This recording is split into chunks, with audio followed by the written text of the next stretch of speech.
Welcome back to K24 Alpha Jury. It's now time to rise and shine. This is what we do every single morning from 6:30 to 7 in the morning. And as you know, every Tuesday, our main focus is entrepreneurship. Today, we're going to be talking about how to start, grow, and scale your business. Just how do you make that first million and maintain it? It's easy to make it, but how do you maintain it?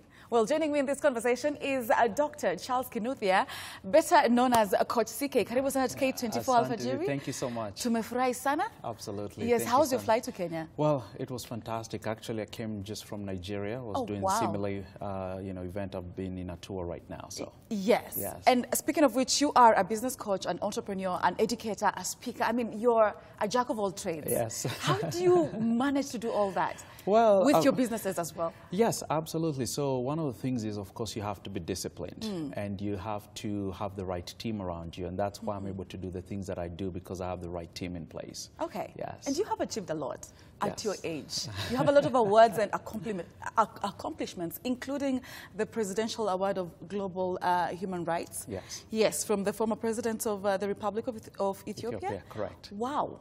Yes. Wow. But before we talk about that, let's just get to hear your story, your background. Where did you grow up? How did you get where you are today? Well, I grew up in Nakuru, Kenya. Actually, that's where I was born. Wow. And, we grew in a family of 5. So I have 2 other siblings and, of course, my mom and dad. We lived off about 100 bob a day, which was pretty bad back then. And, just a life of struggles.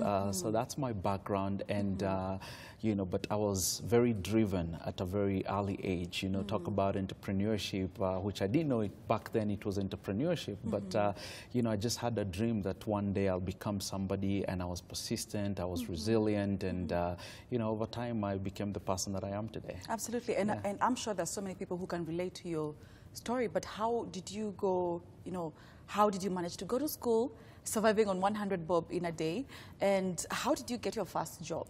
Do you know, it's interesting. I think opportunities are always there, and what stands between you and success is opportunity and the action that you take. I remember while I was 6 years old, I remember very well, I came back home and asked my dad for, 10 bob so I can go to town. And he told me, no, I don't have the money. So I went back home and I took newspaper in the house. He always bought standard newspaper for Sunday, So I took the newspaper and I went to all these meat market, butcheries, and I started selling, which I had no idea what I was doing. But that's entrepreneurship. It was opportunity. So I realized at an early age that I had that instinct. We had a little bustani just right behind, the place where we used to live, which means it was about 2 meters long. And I would take, skuma wiki that my mom had planted there. And sell it. And so with over her permission, time, of course, I guess. No, absolutely not. Oh, goodness. And so, I would get in really serious trouble. Anything around me. A good one. Anything around me was an opportunity to sell something.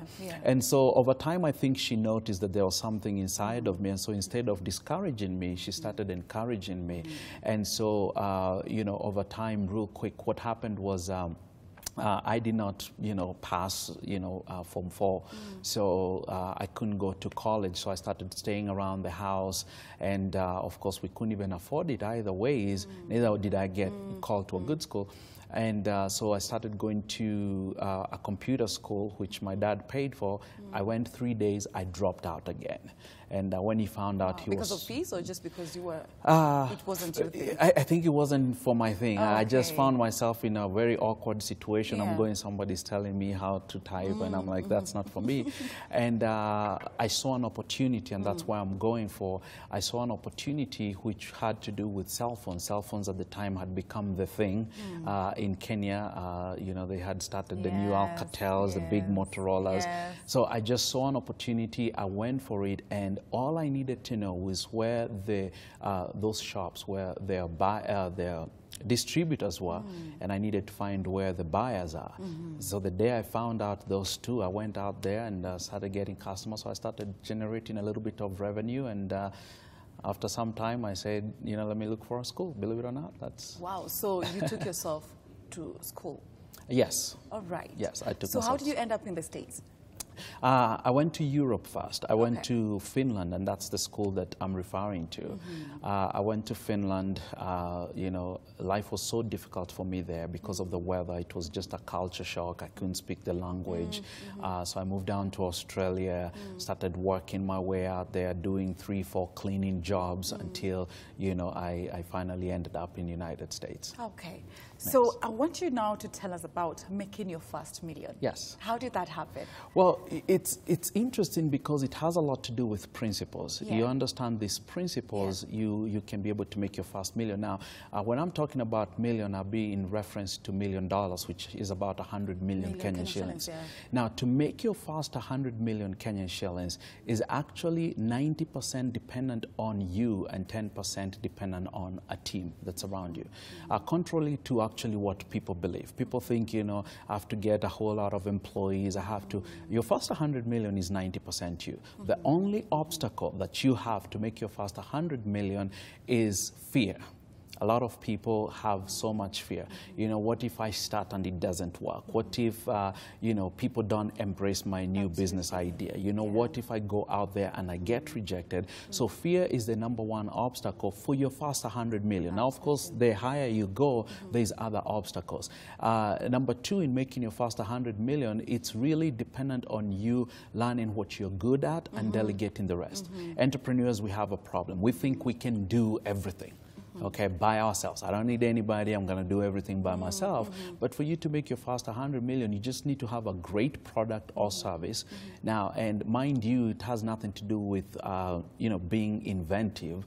It does not mean that you have to innovate and come up with a new idea that has never been there. Yes. No, what you do is you look at where people are complaining the most. So just be very, very conscious. Where are people complaining the most? And instead of complaining, go and offer a solution where people are complaining the most. Once you do that, you can make your first 100 million. It's just 10% dependent on your staff, 90% dependent on you. Yeah. But now, when we talk about 100 million, that's a lot of money. Yes. That's a lot. And I really want us to be more realistic. Okay. Let's talk about 1 million. 1 million Kenyan shillings. Yes. Okay, absolutely. And as you've said, a lot of people are scared of starting up business because you're afraid of, what if I fail? Yes. What if it never works out? What if my investment goes to waste? Yes. But how do you start a business? Well, I think we have a lot of talkers. People are constantly talking. I coach this in, you know, so many different countries, and you find people who are constantly talking about the ideas, but they never take action. And the reason is because their excuses become stronger than their will to do really anything. And so we have to talk about the fundamentals. You know, have you come up with your business name? Have you gone to the county office or to the government to actually register your business name? And so you find all these people that are constantly talking, one of these days I'm going to start a business, one of these days. Now, my most important thing that I tell people is that before you even do anything, #1, you have to become a why entrepreneur.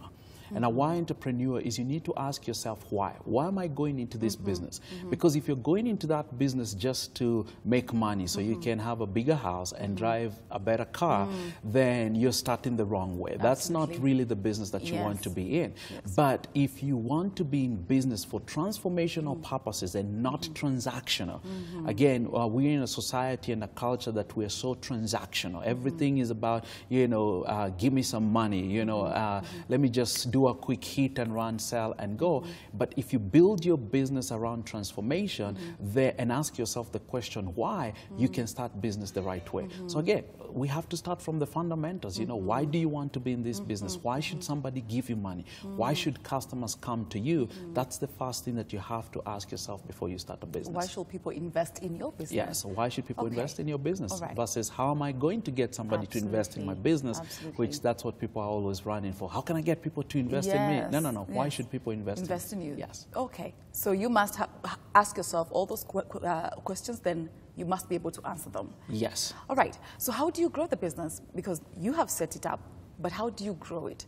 Well, we live in a very interesting times, and one of the things that I teach people right now that will help you grow your business, number one, is marketing and branding. Okay, so you have to market yourself and then brand yourself, and it's branding by association. Okay, so you have to have the right network around you if you want to grow your business. One of the things that I believe is that your network equals your net worth, right? So if you have the right network around you, it's easier for you to scale your business because you have the right relationships. And number two is not really who you know, but is who knows you. Right? So you have to be putting yourself out there so you can have those valid relationships with people, and that way they can start, you know, either investing in you or spreading, you know, the word across. Number three is social media. You know, it's so interesting. I see people posting all kinds of things on social media, you know, no offense, but at the end of the day, do people know what you're all about? You know, when you're starting, again, let's talk about the fundamentals. Social media is very cheap right now.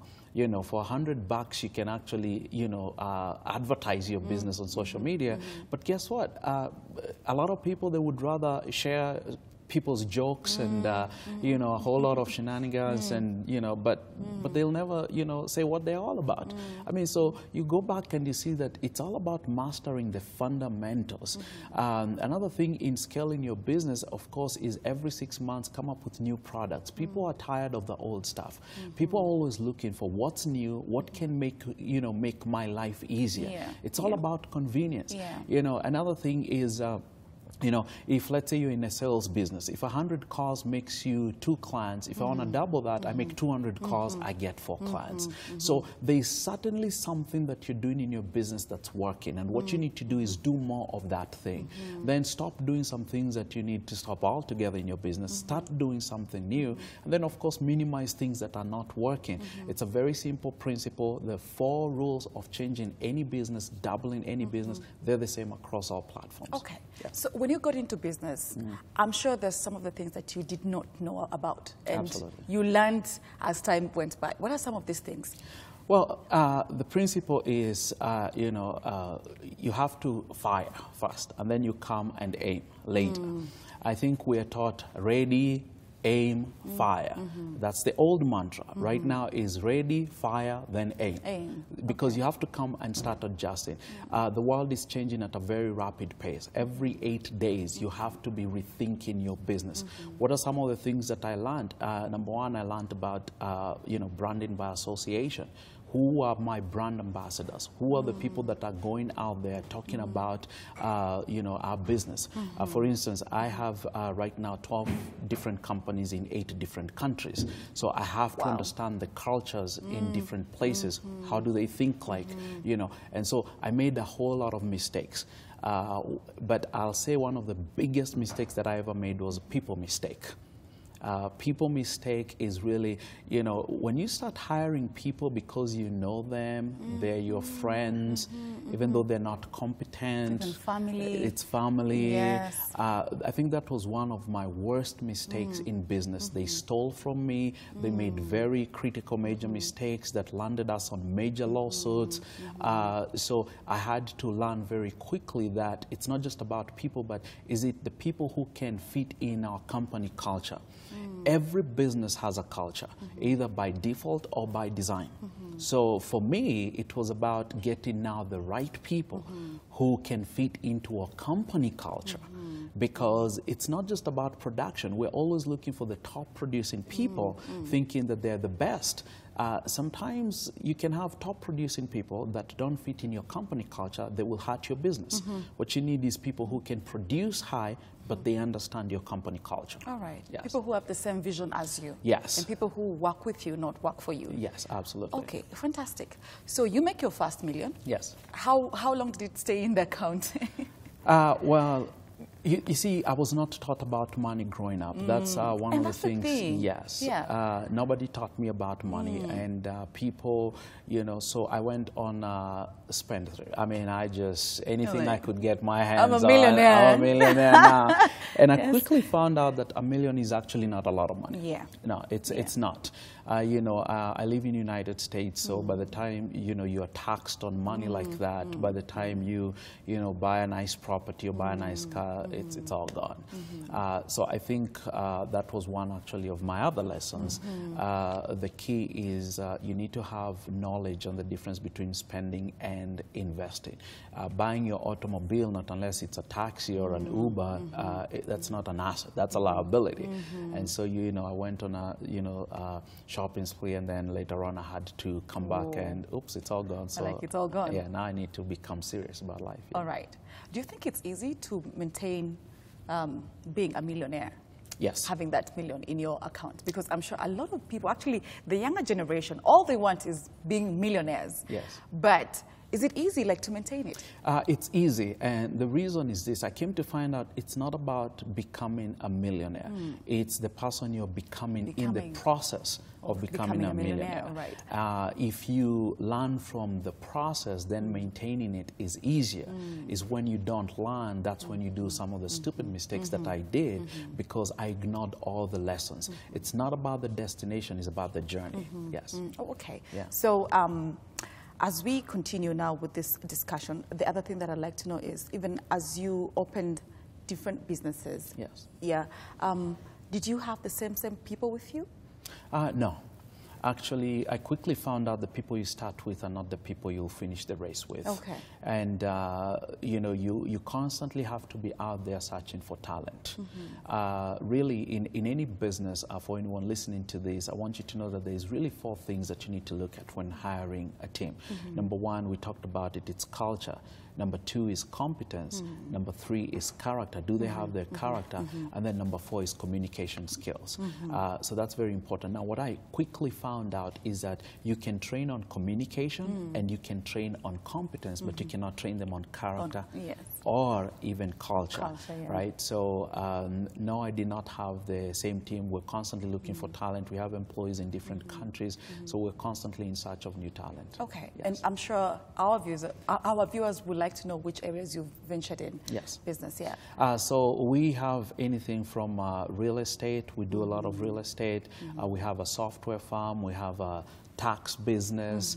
We have a different investment products that we do offer to our clients. Of course, the business coaching. We have an institute now, an accredited institute that we can help people that are trying to grow their business and take formal education. So it's from education to real estate, and we're constantly looking for other opportunities. Interesting, now I'm really considering actually farming as well.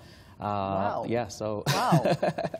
Yeah. Okay, so you're not getting tired of venturing into new things? No, I think an entrepreneur is someone who's constantly looking for opportunities. Okay. That's it. All right. Yeah. So you're on a tour right now? Yes. Touring 26 countries, is it? Yes. And Kenya is your... right now, 9th stop. 9th. So we still have a long way. Yes. Okay. Yes. All right. So how is the journey for you? And what exactly are you teaching people and young entrepreneurs as you go country by country? Well, so every country has its different dynamics. And I think one of the biggest things that we have found out is how do you start, grow, and scale your business. So for us, it doesn't matter whether you're in business, we're the right people that you should be talking to on those events. Whether you're just trying to scale it, that's a whole different game. Whether you're trying to franchise it, whether you're trying to license your business. So we teach from all different aspects. We put people on world's largest platforms. We teach people on speaking and coaching, and so every country has its own different dynamics. And as a matter of fact, this week on Friday, we'll be at the Trademark Hotel. That's by Inside Village Market. And we'll be training all day from 9 a.m. to 5 p.m. More information, guys, can go to wealthfitnessnairobi.com. And, just come hang out. It's a free event. Of course, VIP is 5,000, but it's a free event. Come hang out. And, Sarah, what's interesting is this. We found out that actually when we do paid events, people show up. When you do free, they have excuse why they cannot show up. Yes, because they think it's too cheap. It's too cheap. So but nobody wants to benefit anything from that. Nobody wants to have some skin in the game, right? Yes. But this is my hometown. So I said, you know what? So you're giving back. I'm giving back. You guys all come out. Okay. Yes. That's very, very interesting. And your focus is going to be on wellness? Yes, wealth, money, business. Wealth, money, business. Yes, if you want to add zeros to your network. That's what everybody wants to hear right now. Money, money, money, money. If you're going to tell me how I'm going to make my 20 million or 100 million, then I'll definitely be there.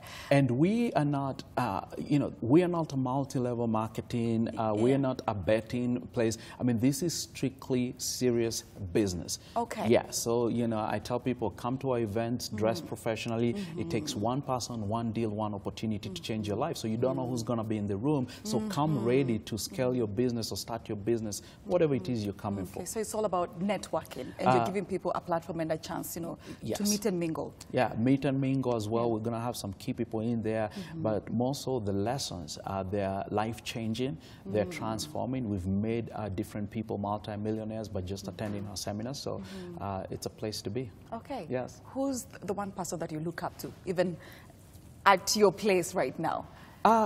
So I have different coaches depending on what, right? So for example, when you want to get into cryptocurrency, you get a cryptocurrency coach. Yes. But the really one person that I look at right now is somebody that has become a dear friend of mine. His name is JT Fox, and he's become a really close friend of mine. We chat a lot on different business opportunities, and he's been a mentor on me on certain things. And then I have other mentors when it comes to peak performance, folks like Tony Robbins. I have different heads of states that I reach out to when I have other issues. So yeah.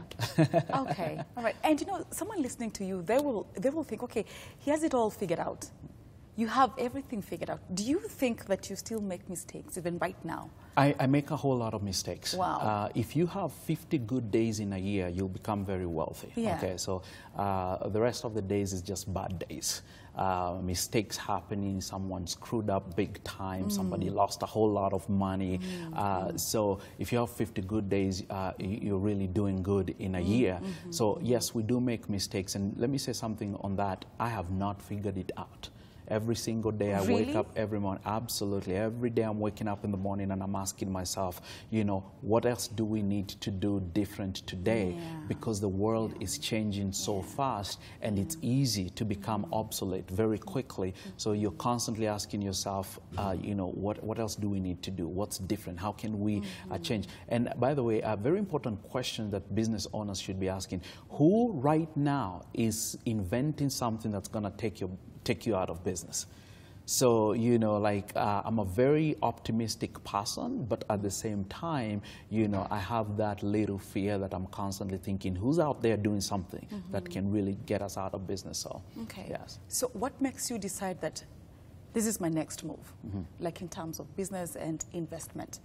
Say, right now you're looking at farming. Yes. What made you think about farming? Why not, let's say, the beauty industry? Beauty industry. Yes, well, which actually, is a multi-billion industry. Interesting you said beauty industry. Actually, we've been considering beauty industry. Yes. And that's just because, following the different trends, especially in the women's sector, we found out that there's really a whole lot there. And I think you can position really anything once you become a brand, and that's really what we're trying to go into there. But why farming is because the money is in the neglected areas. See, people hype up on things that are already being seen. And for example, in farming, there is new technology in farming that people have been ignoring for many years. It sounds very boring. It's not quote-unquote sexy.